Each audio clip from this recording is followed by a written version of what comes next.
What's up, everybody? Welcome to Film Chat. I am your friendly neighborhood podcast host, Adam. I am from thecircuitverse.com, where you can listen to movies and Podcorn. That is the podcast I host with my friend Joey. I'm starting this for the site, this new video platform that we're doing. Every week, I'm going to talk about a new movie that comes out. It's going to be called Film Chat, the series. We're starting with the new year. We're doing this for the new year, 2022. Starting with a few from 2021, though, just to give us kind of a runway into the new year, because not every week a new movie comes out. So I've got a few bullets in the chamber here from 2021 that we're going to talk about. I'm a little annoyed because I just recorded a whole video over an hour and it deleted. So we're going to give this a second shot. But yeah, the first new movie I think we're going to do for Film Chat is probably the new Scream in a couple weeks. So we got a couple weeks here to fill out before we get to that. So we're going to start, in case the name of the video didn't give it away, we're going to start with Spider-Man No Way Home, a little film that you might have seen. I think about only 7 people on the planet have not seen it. It has smashed box office records. It is absolutely annihilating everything in its path. I just got out of the theater, saw it for the third time tonight, and this is its third weekend. So it's on its third weekend in a pandemic on a holiday. It's January 1st, and I'm recording this. And it was full. The movie theater was full, which was great to see. It was so nice to see so many people out. Go check this movie out in the theater. I know streaming is convenient and easy, but if you feel safe, go to the theater. Support the theater. It's really important. No industry was hit harder than the movie theater industry during the pandemic, because even restaurants, they can do takeout, they can do, to go, delivery, all that stuff. Movies went to streaming, and that's going to kill the movie theater. So, and this is a spoiler warning. I'm going to spoil the shit out of this movie. I just did for an hour to myself, so I'm pretty good and warmed up right now. So if you haven't seen this movie, pause this video, go to your local theater, buy a bunch of concessions, keep them in business, come back and play this video. And while you're at it, like the video and subscribe to the channel. And make sure to go check out our content at thecircuitverse.com. We have a lot of great content, sports and pop culture. We cover NBA, NFL, MLB, college football, college basketball. We do a lot of pop culture stuff. Making a big Oscars push right now on content. Yeah, we got a lot of stuff. Go check us out. Go check out Movies and Podcorn. You can access it through the site. You can go to Spotify. Check us out. Every like, every listen, helps us. We have a lot of great ideas for the show and a lot of great ideas for the site and content. But we need your support. We can't do it. We can't do it without your support. So please go check us out. Help us out any way you can. That'd be greatly appreciated. But I'm your friendly neighborhood podcast host tonight, Adam, and we are going to talk about Spider-Man No Way Home. So this is Film Chat. Again, spoiler warning. We're going to spoil this movie, so if you haven't seen it, I'm sorry. But to talk about my relationship with the movie, or with Spider-Man in general, I remember going to see Spider-Man in 2002. I think I was 6 when it came out, the first one, with my grandmother. Yeah, my grandmother took me to see it. And then 2012, when The Amazing Spider-Man came out with Andrew, I know my mom took me to see it. And so I've grown up with these movies, and I think that's a big thing with superhero movies and Marvel movies and these Spider-Man movies, is that these people have grown up with these characters. They've been in our lives forever, and that's the emotional aspect. And I want to touch on that, because I want to make it very clear I'm not a critic. I'm not a movie critic. I think critics are often they don't think about the emotional aspect of movies. They think about the analytical stuff. They think they know story. They think they know characters. They're very hoity-toity in how they feel and how a movie is made. Which I'm going to touch on the analytics a little bit, but it's about the emotion. That's why people go to the movies. That's why I love movies. Sports always used to be my thing, my big thing. Movies are now. Movies have replaced sports for me. I still love sports, but movies, I love stories. I love telling stories. I love being told stories. I just love going into a world that someone created out of thin air. They just created it. It was in their head, and then they put it on paper, and now it's on the screen. I think that's incredible. So So I'm not a critic. I'm just someone who loves story and wants to talk about the emotional side of movies. And boy, is this movie emotional. So getting back to my journey with the Spider-Man character, when Toby and Andrew show up, which, like I said, spoiler, I told you I'm going to spoil this movie for you. Toby and Andrew are in this movie, and when they show up, it's not just, oh, this is cool because I'm seeing 3 live action Spider-Man. It is, but the first time I watched it, my mouth was just ajar. I couldn't even comprehend what I was seeing on the screen. But the second and third times, it really hit me emotionally that I was like, I've grown up with these characters. I thought back to my grandmother taking me to see the first ones, my mom taking me to see some other ones, and it just, it all the emotions just cascaded down. It was great. Um, such a great moment in film. And getting to the Spider-Man, I'm gonna rank the 3 Spider-Man for you, and I can already hear the comments yelling at me. I don't care. Comment below your favorites. I don't, whatever. These are personal. These are who I think. Tom Holland is number 1 with a bullet for me. I think Tom Holland is the most perfect comic book casting ever. More so than Jackman as Wolverine, Downey as Iron Man, Reynolds as Deadpool, J.K. Simmons as J. Jonah Jameson. Tom Holland to me is Spider-Man. He just epitomizes everything about that character. So he's great. I think he's the best. I have Andrew number 2. And that's where the comments are going to yell at me. His movies weren't great. I like them more than a lot of people. They weren't great, but I thought he was great. And Toby, I know everyone loves Toby. Toby's everyone's favorite, yada, yada. He's my least favorite. I don't care for his portrayal of Toby. Now, I thought when I was 6, I thought he was the shit. I thought he was the coolest person on the planet. I thought he was great. As I got older, his interpretation just wasn't for me. As I watch these films, it's just, I like it less and less every time I revisit his movies. So he's number 3 for me. I think the best thing I could say about him, his early movies for him, is nostalgia. And that's not a good reason for me to. Now, we're going to talk about nostalgia later and how it works in this movie, but that's just not enough for me. With that said, Toby was great in this movie. This was, I thought, the best Toby has ever been as Spider-Man in this film. I thought this was the best Andrew's ever been, and Tom. I thought they all brought their A games. They were so great together. Their banter, with the organic web shooters, and they're just like, this stuff is coming out of you. And the Avengers line, is that a band? Are you in a band? Great. All of it was phenomenal. I thought they were so great together, so much better than I ever could have imagined. They were so great together. But Toby in particular, Toby was great. Andrew was great. And yeah, Toby, I thought, was so much more comfortable as Spider-Man. He really found who he was. I thought he accepted who he was as Peter Parker and as Spider-Man, and I thought he was phenomenal. I thought he really honed in the character more so than in his other films really well. I thought he was great. And I think, every film chat, I'm going to talk about the thesis statement of the movie. And I think this isn't the thesis statement. I'm going to get to that in a little bit. But I do think accepting who you are is a big through line of this movie. And I think all the Spider-Men at one point or another have to accept who they are, and they do. And I think Toby, right from the get-go, accepts who he is. He knows who he is. He's comfortable.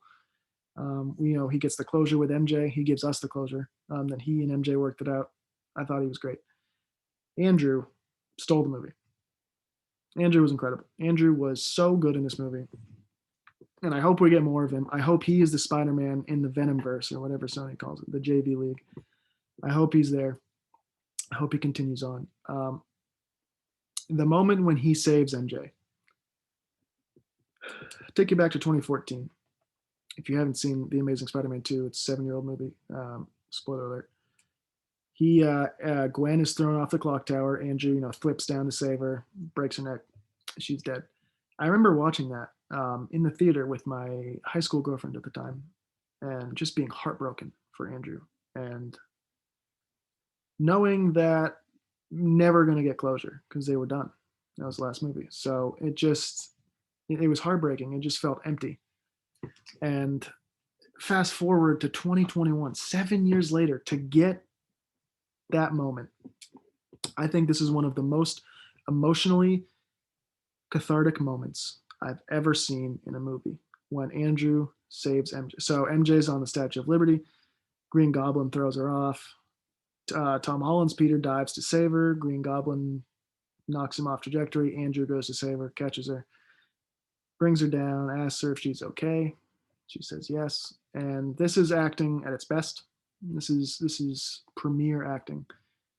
And because this character has thought about this every hour of every day for 7 years. He's thought about how he couldn't save Gwen. And you see it all in his face. He doesn't have to say a word. He doesn't say a word. You just see it in his face. And he starts to cry. And she, in a great moment, she's like, "Are you okay?" He, and it was phenomenal acting. Andrew Garfield is so good. Love him in this movie. So that moment was by far my favorite moment of the movie. I thought it was so incredible that he saved her. It was really great. That takes us to Tom Holland. Tom Holland has become my second favorite actor in Hollywood. It goes Leo DiCaprio number one, Tom Holland number two. I hope he's James Bond. I hope he is every main character of every franchise going forward. He's phenomenal. I'm so looking forward to Uncharted. I never played the game, but I think it's going to be great because he's in it. He's phenomenal in this movie. This is, to me, he's a tour de force. This is the best acting performance I've seen in a Marvel movie ever, is from Tom Holland in this one. He's so great. He is so phenomenal in this film. And he goes to a new place in terms of emotional depth. He really goes to a new place. And, whether it be the beginning when he's dealing with his identity being known and he's trying to figure out Ned and MJ, how to get them into college, to Aunt May dying, to everyone forgetting who he is. He brings it. Holy, he brings it.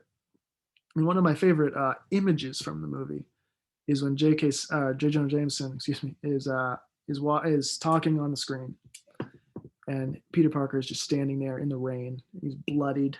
Aunt May just died. He's just watching J. Jonah Jameson talk about how Spider-Man's a menace, and you just see in his face the rage and the emptiness, and you could tell he has nothing left. And MJ even says it in a couple minutes later when Andrew and Toby are there. She says, "We're all he has left," and he just conveys that so well, that emptiness. And I love it when he's like, "I just want to tear him apart." Like you could tell he has nothing. He is at the emotional rock bottom. And I hate to see that for the character, but it was so great to see Tom Holland do that because he's such a good actor. So great. Does such a great job with that. Really carries the emotional weight of this film. He's not going to get nominated for Best Actor, nor probably should he. But if there was ever going to be a movie in Marvel where an actor got nominated, it would be this one, I think, for Tom Holland. I think this was absolutely incredible. Absolutely loved his performance. Speaking of Tom Holland, let's jump into the thesis now of this movie. And to me, it was pretty clear. The thesis is that every action has an equal and opposite reaction. That is, for those of you who don't know, Newton's third law. This movie's all about consequences, and Lizard even tells Peter, things have consequences. I forget the exact line, but pretty much, Lizard's pretty much his only contribution to the film is he tells Peter, things have consequences. And every turn, going back to Far From Home 2.5 years ago, he gives Mysterio the Edith glasses.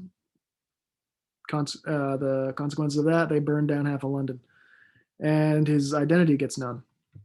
Consequences of him being a superhero are Ned and MJ can't get into MIT.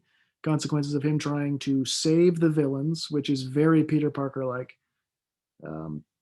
leads to Aunt May dying. And the consequences of saving the multiverse, he botches the spell, Consequence of that, they break the multiverse, and the consequence of saving the multiverse is everyone forgets who he is. So this whole movie, Peter is dealing with consequences, and even though he's doing their every step of the way, he's trying to do the right thing and make the right decision. It doesn't matter. There's still consequences. Even when you do the right thing, bad things can still happen. And I think they did such a great job. I think that was a really great way to go because with this movie, because Peter Parker, more so than pretty much any comic book character, suffers loss. Like he is defined by the losses in his life, and how every he can never be happy. I mean, ever. So I think it was a great direction to go with the story. Is that Tom has to deal with consequences of his actions, and we see that the emotional the emotional through line of this film is trying to help Ned and MJ because of what he did. Because of him, their lives are ruined. We get that from the beginning of the movie all the way to the very end in the donut shop. We see that play out. So I thought it was a really strong thesis, and I thought they did a really great job of nailing that thesis throughout the whole movie. Um, Speaking of breaking the multiverse, let's get into the villains. Green Goblin is by far the best villain. I didn't care for Willem Dafoe's Green Goblin all that much in Spider-Man. I know everyone loves him. I didn't, but the flying green elf was phenomenal in this film. I'll tell you what, he was so menacing. One of the best villains Marvel's ever done. He was so great. He was evil for evil's sake. He wanted, he tortured Peter to torture Peter. He mocks him after Aunt May's dead. He's like, I delivered the blow, but you're the one who killed her, and just mocked her, everything. And then the fights between him and Spider-Man. Marvel can really tend to dissolve their final fights into throwing CGI goo, at each other, or shooting laser beams out of your hands and flying around in a CGI vomit. That happens a lot in Marvel. Not this time. This was, once it gets down, there's a lot of CGI with Sandman and Lizard, obviously, and Electro. But once it gets to Tom Holland and Willem Dafoe, they're just throwing bombs. I mean, they're, well, literally and figuratively. Tom Holland's throwing haymakers at this dude. I mean, he is beating the shit out of him.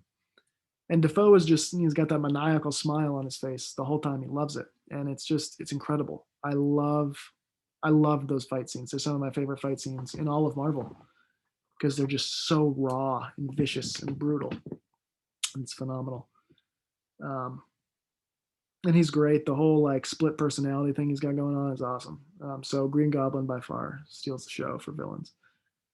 Doc Ock is good. He was great in Spider-Man 2. He was great in this. I do wish we'd get a Doc Ock that was evil, purely evil. But I knew they weren't going to go that route. Spider-Man 2, he was, he turned good. He was good, then went bad, good at the end. So, and you can go check out a piece that I wrote for the circuitverse.com. Please go check that out. On the second trailer where I kind of predicted what was going to happen in the movie based on the second trailer. I knew he was going to be good and turn back towards the end. So that wasn't surprising. I would like to see at some point a Doc Ock that is just bad, but that's just me. But he was great. Electro, I talked about earlier, the Amazing Spider-Man 2, I like more than a lot of people. It's a mess of a film. I would never defend that it isn't a mess. I mean, it's a mess. I do like it though. I do enjoy it. Electro's not great though in that movie. He's kind of wasted.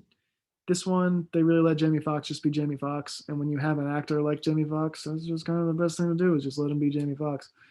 He was phenomenal. Him and Andrew Garfield were the two funniest characters in the movie. When he says, "I thought you'd be black," and Andrew Garfield goes, "Oh man, I'm sorry." That was so funny. Electro was great. Looked much better. Just was overall better. Sandman and Lizard, they don't really have anything to do. I mean, Lizard really doesn't do anything. He's the only one of the five that we don't see him when Strange says Scooby Doo this shit. Lizard's the only one we don't see them capture. He doesn't go into the apartment. He just stays in the truck. He doesn't have much to do. And Sandman also doesn't have much to do other than the final battle. That's pretty much all they're there for. So they're fine. Cool to see them. you know, but nothing great. I do think an interesting part about the villains to touch on is Tom Holland recently came out in some interviews after the movie came out and said that the original marketing plan for this film was to not show the villains at all. They were going to market this movie as Spidey versus Strange, which would have been so fascinating. And I wish they had done that. I wish they could have kept everything under wraps. Because let's be honest, if you're in the know, if you follow the movie circle online, you knew that Toby and Andrew were in the film. You knew a lot. Daredevil was in this movie. Oh my god! So it would have been great if we had. I can't even imagine what would have happened if we didn't know anything. But it would have been very interesting and very difficult, just in terms of cutting trailers. Would have been fascinating if they weren't going to show any of the villains, because I mean, Strange and Spidey are not in it a whole lot together, just the two of them. So it would have been very interesting to see them market it and what would have happened in the trailers if they weren't going to show villains, because there really isn't a story there if you don't tell them. So I would have been really fascinated to see what they did with that, but unfortunately they didn't. But yeah, the villains I thought were really good. I am excited to see where they go from here with villains. I think it's pretty clear based on the post-credit scene it's going to be Venom, but not Tom Hardy's Venom. It's going to be a new Venom. So we'll see. We'll see what that is. I hope it's not Flash. I did not like Flash in this movie. I did not think he was very good. Um, so I'll lead that into my nitpicks. I only have two. I don't think Flash was very good. I wish if they were gonna focus on a fourth student, so Peter, Ned, MJ from the school. Obviously, you're gonna focus on those three. But if they were gonna pick a fourth one to somewhat focus on, I wish it had been Betty. I thought in the one line she had, I really liked her. I like her way better than Flash. I thought Flash was very annoying in this movie. Very small nitpick. The other nitpick, the really one thing that I wish was done differently is I wish they had spent a little more time focusing on the legal aspect of this film, of Peter Parker being a quote unquote murderer. We have that whole thing in 2019 and Far From Home, the summer of 2019. It's been 2.5 years. Those bastards made us sit on this for 2.5 years, that cliffhanger. The whole thing was like, oh, the world thinks Spider-Man's a murderer. They sweep it under the rug. They get it done in 10 minutes or 20 minutes. And I just wish we'd spent a little more time. Obviously, the whole point of the movie is that everyone knows who he is, and Ned and MJ can't get into college because of it. So it's there, it's present throughout the movie. But the legal trouble, I thought, was really rushed. And I understand, because plot, you have to get A, B, C, D, E. We have to get the multiverse in here. So just wrap that shit up real quick. The legal stuff. I just would have liked like one more scene. And I know the movie's already 240, so it's a long one. Pee before you see it. Pro tip. But I just wish if we got like a 3 or 5 minute scene, like in a courtroom, maybe at a trial hearing or something, just to give a little more weight to that. Because I'll be honest, this movie kind of made Far From Home a little insignificant, and I don't like that. I mean, really, at the end of the day, you could watch Spider-Man: Homecoming and then watch the post-credit scene of Far From Home, and you wouldn't miss that much. The only thing you wouldn't get is MJ and Peter falling in love, which very important. I'm not going to say it's not, but yeah. So I don't know. I just wish they'd spent a little more time to make Far From Home feel a little more important than it is. That's my kind of one critique of the film. Other than that, this film is damn near flawless. This is an incredible film. So that was my big nitpick. I know.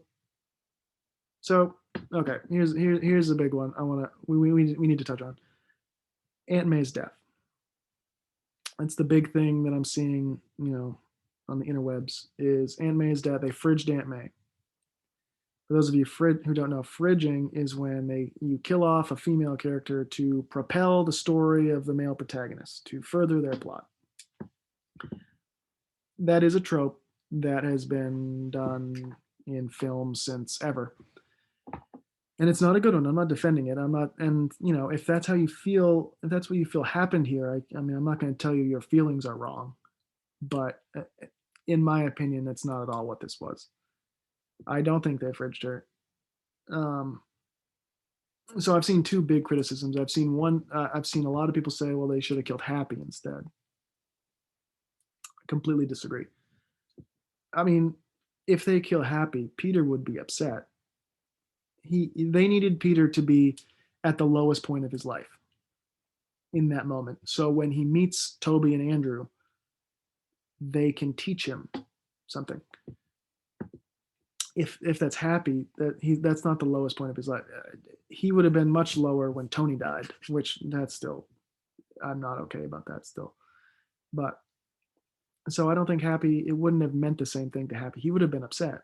He wouldn't have been there. He wouldn't have gotten to that place if it had been Happy. So I think it needed to be May. Um, May, Ned, or MJ, I think are the only three people it could have been. And Ned and MJ just have more to do, I think. I think their stories are so far from over, even with the ending, which we're going to talk about in a few minutes. Even with that ending, I still think their stories are just so far from being over. It makes sense to kill Aunt May. So the what I've been seeing about, should have been Happy. No, get out of here with that. It shouldn't have been Happy. The other thing that I've been seeing quite a bit is that the ending um, devalues it.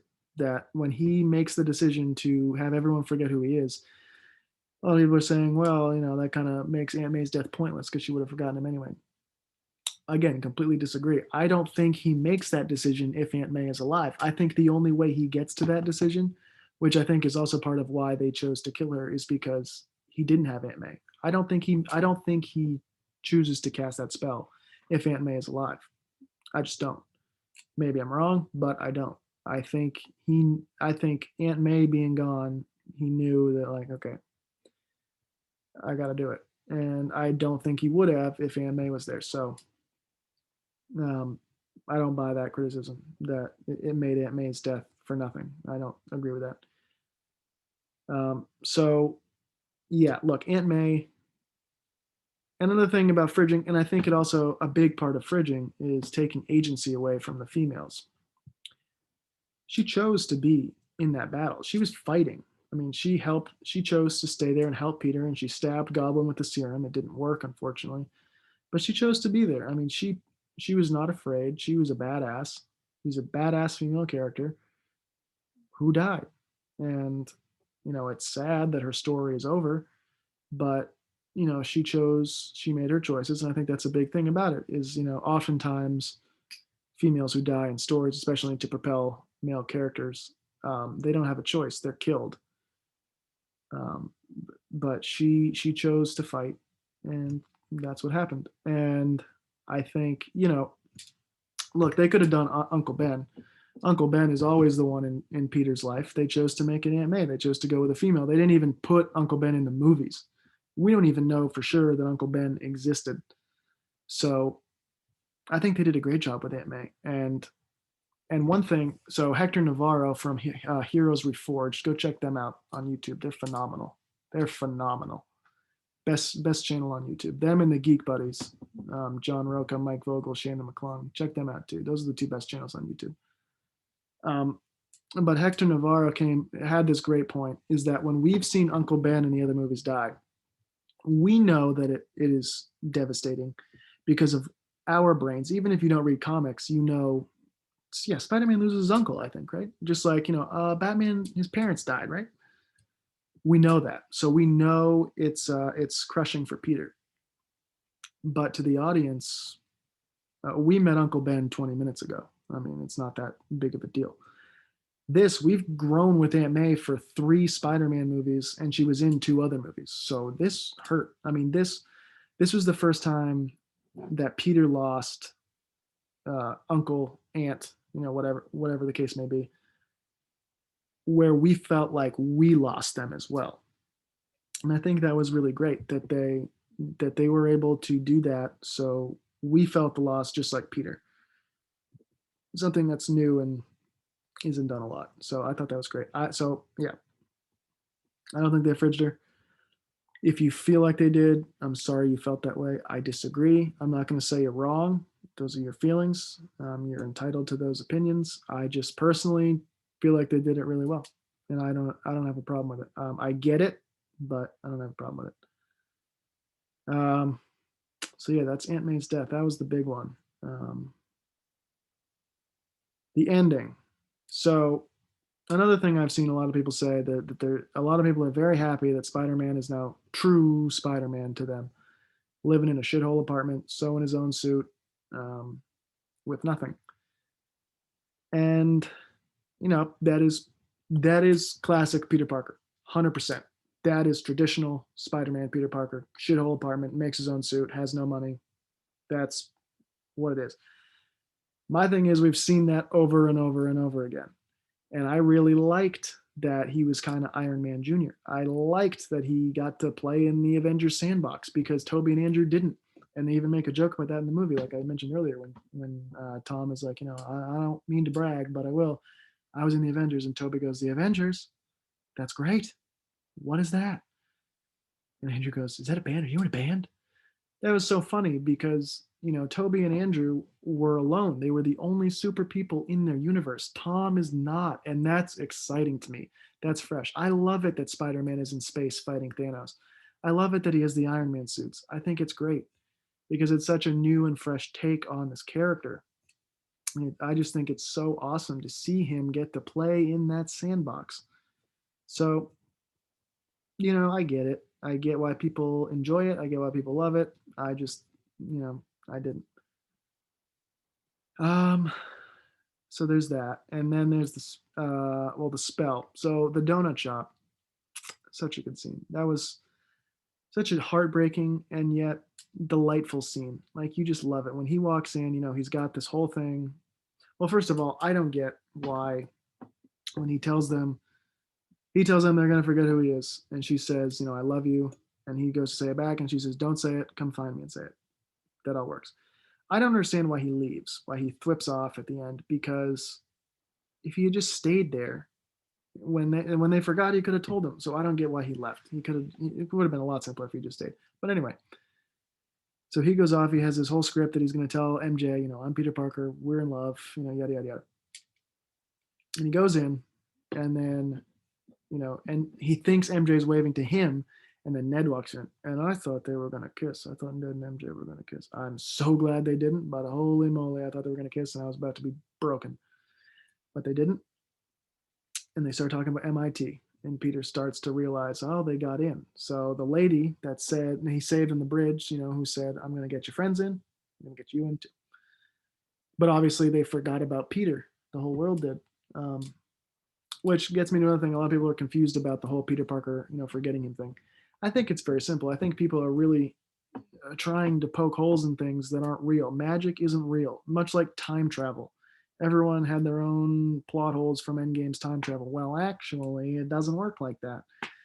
It's not real, dipshit. It's not real. Time travel and magic, unless you're David Copperfield, are not real. So we don't know how it works.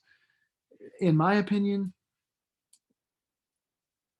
everyone just forgot. It's not that Peter doesn't exist. Peter still has a social security number. He still has an ID.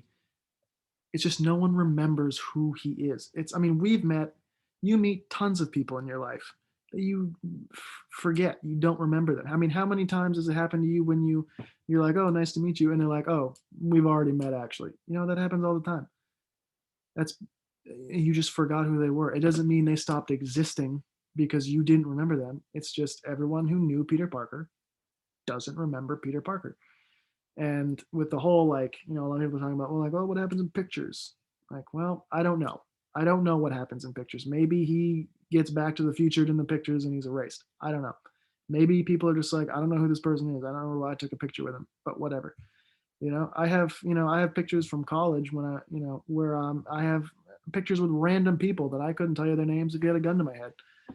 So maybe it's just that situation. I don't know, but I think it's way more simple than people are making it out to be. First of all, but anyway, tangent. Get off my soapbox now and talk about the film that you're here to hear. You're here to hear me talk about. And now I'm talking to myself. I'm an idiot. I'm a jackass. Okay, so He goes to tell MJ, everything. He's got the whole paper. They start talking about MIT, and he starts to realize that hmm, everything works. Everything's starting to work out for them. And then she gives him the coffee. He's like, "I'm Peter Parker, and I'd like a coffee." And she's like, "Okay, Peter Parker." Gives him the coffee. She tells him that she's really excited, and which is weird because she doesn't get excited about things. Then he finishes her sentence with, "Because you don't get disappointed." Then she's like, "Yeah, how did you?" And then she goes to check him out, and she brushes her hair, and he sees the Band-Aid from the fight.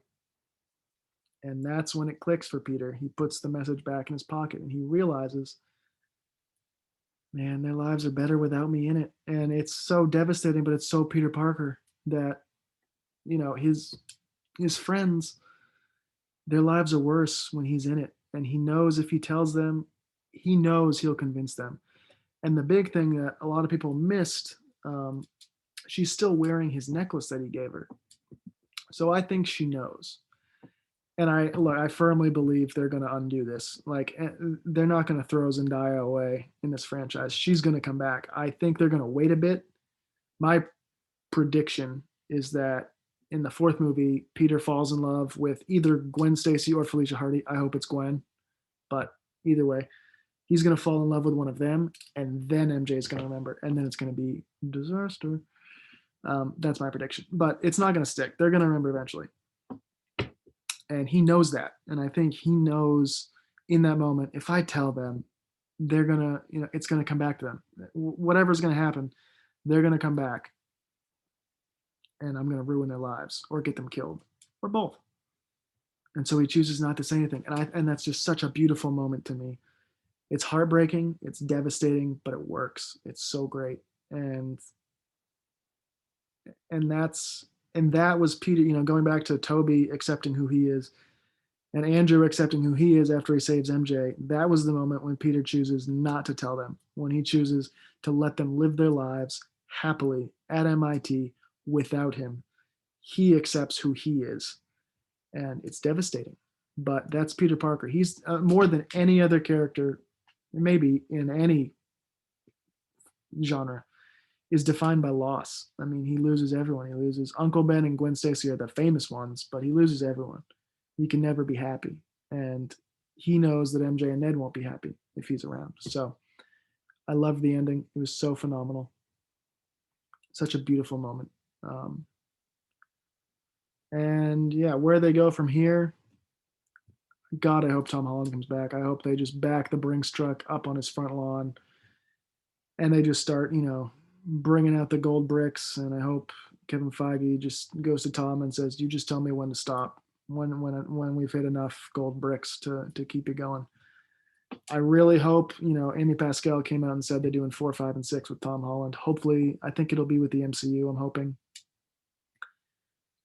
Look, I know everyone wants Miles Morales. That's the big thing is Miles. When are we getting Miles? I get it. Miles is great. Into the Spider-Verse is a phenomenal movie. I love that movie. Miles is awesome. But Tom Holland right now in real life is younger after 3 Spider-Man movies and 3 other movies. He's been in 6 Marvel movies now. He's still younger now in real life than Andrew and Toby both were when they started playing Spider-Man. That's crazy. He has so much story left to tell as Peter Parker. There's so much untapped potential there. And he's proving box office wise. I mean, this one's making so much money because all the Spider-Men are in it. Far From Home made over $1 billion and they weren't in it. It was just Tom. He is box office gold and everyone wants to see him play Spider-Man. So I think they got to tap that well dry. Give him another trilogy. Let him play around in Secret Wars of the Avengers, hopefully. Let him have some more adventures with the Avengers. Let him get another trilogy. Then kill him off and bring in Miles. Okay? Just wait for Miles. He's in animated right now. He's doing great in and across the Spider-Verse. Keep him there. And I actually sat down and thought about this. So we know Miles is in the MCU because of Homecoming. They reference Miles. Let's say we know he's young. He's very young in that movie. Let's say he's 6 in Homecoming. Let's say he's 6. I don't know. I'm guessing 6. So Infinity War, he would be 7 when Infinity War takes place. Let's say he snapped away. That would make him, if he was 7 when he snapped, that means in this movie, No Way Home, he's like 8 or 9. You can't be Spider-Man at 8 years old. Come on. So give Tom another trilogy, let him play this character out, see it through, then bring Miles in. Let him go. You want to stretch it out like Taffy, you know? I don't want to see, 7 years from now they recast Spider-Man because they blew their load with Tom Holland and kicked him out after 3 movies to let Miles come in for 3 movies, and now he's gone, and now they got to do the whole thing over again. I don't want to see that. Let Tom get a ton of movies in, and then when he's ready to go and you've told his complete story, bring Miles in. Now you got Miles for a bunch of years. Stretch it out to tell more stories. There's plenty of Spider-Man stories to tell. Tom can have 3 more, and then Miles can come in after that. So just everyone who wants Miles, I get it. I hear you. He's great. Pump the brakes a little bit. Let's just wait. Wait for Miles. Hashtag wait for Miles. He's coming. I promise. He's gonna be there, and he's gonna be worth the wait. But let's keep Tom Holland a little longer. I'm not ready to say goodbye to Tom. Obviously, I think it's set up pretty clearly with the post-credit scene. It's going to be Venom. He's going to fight at some point. Not Tom Hardy's Venom, I don't think. Keep him separate. But a new Venom. So that'll be cool, I think. I'm excited for that. But that's where the end of the movie.